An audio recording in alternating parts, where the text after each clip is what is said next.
సాగర్ అనుమతి ఈ సీతమ్మ సాగర్కి అనుమతి ఇచ్చినప్పుడు కూడా కేంద్ర ప్రభుత్వమే మన 968 ను ఇందులో ప్రస్తావించి ఎండార్స్ చేసింది, ఇందులో స్పష్టంగా ఎండార్స్ చేసింది.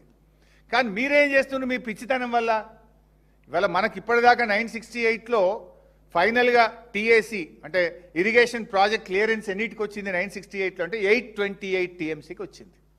ఇంకా ఒక 139 టీఎంసీలది అక్కడ పెండింగ్ ఉన్నది. ఈ చాతగాని కాంగ్రెస్ ప్రభుత్వం వల్ల సమ్మక్క సాగర్ ప్రాజెక్టుకు అది వాపసు వచ్చేసింది. సమ్మక్క సాగర్ ప్రాజెక్టుకు అది వాపసు వచ్చేసింది. అదేవిధంగా వార్ధాకు ఒక 20 టీఎంసీలది మేము సబ్మిట్ చేసినాం, అది వాపసు వచ్చేసింది. ఎల్లంపల్లిది ఒక 40 టీఎంసీలది అక్కడ ఉంది, అది ఇంకా ఆనే పెండింగ్లో ఉన్నది. అట్లే ఆదిలాబాద్ మైనర్ ఇరిగేషన్ ఒక 9 టీఎంసీలు, లోయర్ పెనుగంగ ప్రాజెక్ట్ ఒక 5 టీఎంసీలు, ఇవన్నీ కూడా పెండింగ్లో ఉన్నాయి. మరి ఇవి క్లియరెన్స్ తెచ్చుకోవాలి కదా. మా 968 క్లియర్ చేసినాక నువ్వు ఇంటర్లింకింగ్ ఆఫ్ రివర్స్ ప్రాజెక్ట్ చేపట్టాలని అడగద్దా? మీరు వచ్చిన తర్వాత ఇవాళ ఈ 139 టీఎంసీలు రేపు అనుమతులు వస్తాయా? ఒక్కసారి పోలవరం కావేరి లింక్ అయినాక ఇంకా గోదావరి నది మీద తెలంగాణకు ప్రాజెక్టులకు అనుమతులు ఇస్తారా? మీరు ఇప్పటిదాకా నేను చదివిన మినిట్స్ చూసిండ్రు.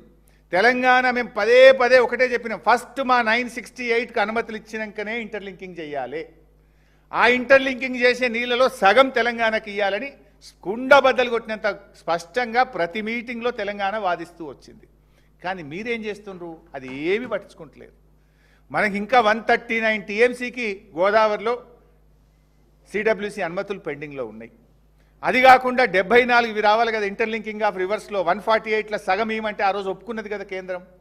ఈ 139 మరియు ఈ 74 అంటే 213 టీఎంసీలు ఇవాళ తెలంగాణకు బొక్కబడబోతున్నది. గోదావరిలో 213 టీఎంసీలు తెలంగాణకు నష్టం జరగబోతా ఉంది. ఈ తుగ్లక్ గవర్నమెంట్ వల్ల, ఈ అవగాహన లేనటువంటి ఈ కాంగ్రెస్ ప్రభుత్వం యొక్క తప్పుడు చర్యల వల్ల ఒకవేళ ఈ ప్రాజెక్టుకు అనుమతి అంటూ జరిగితే 213 టీఎంసీలు గోదావరిలో మనకు నష్టం జరగబోతా ఉంది.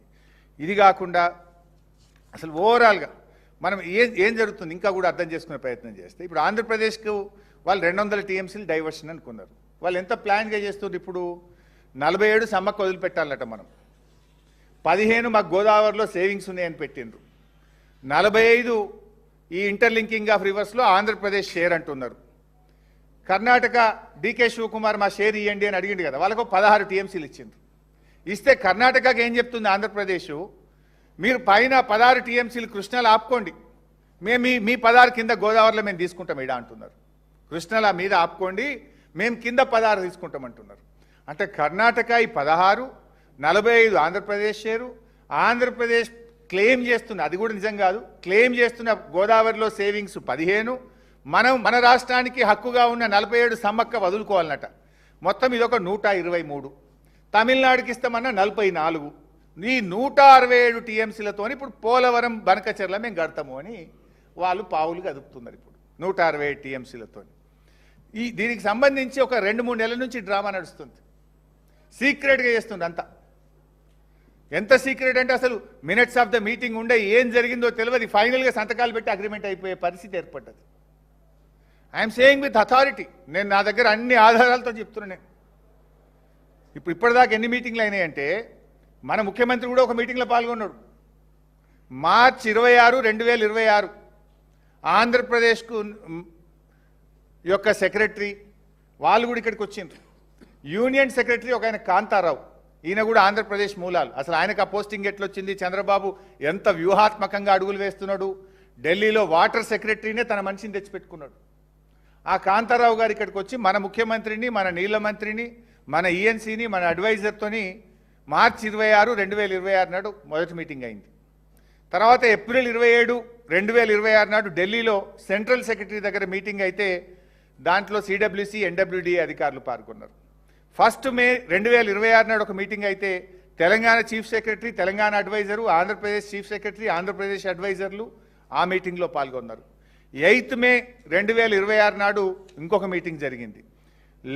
11th మే ఆంధ్రప్రదేశ్ ముఖ్యమంత్రి ఢిల్లీకి వెళ్ళి కేంద్ర నీటిపారుదల శాఖ మంత్రి సిఆర్ పాటిల్ కుర్చీలో కూర్చొని సిఆర్ పాటిల్ సమక్షంలో వాళ్ళు ఇంకొక మీటింగ్ పెట్టి ఈ ప్రాజెక్ట్ను ముందుకు తీసుకుపోవడానికి ఒక మీటింగ్ జరిగింది. 23rd మే ఒక మీటింగ్ జరిగింది.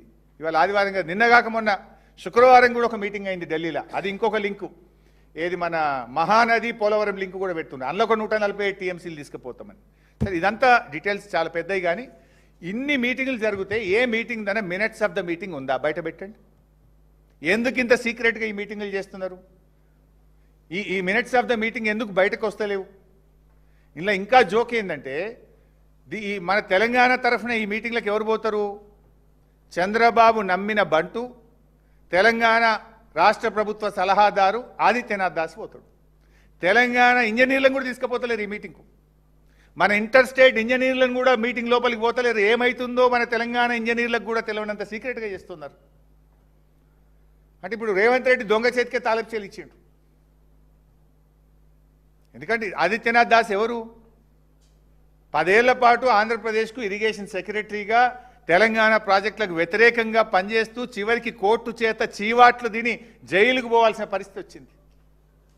ఆయనను తెచ్చి తెలంగాణ అడ్వైజర్ పెట్టుడైంది.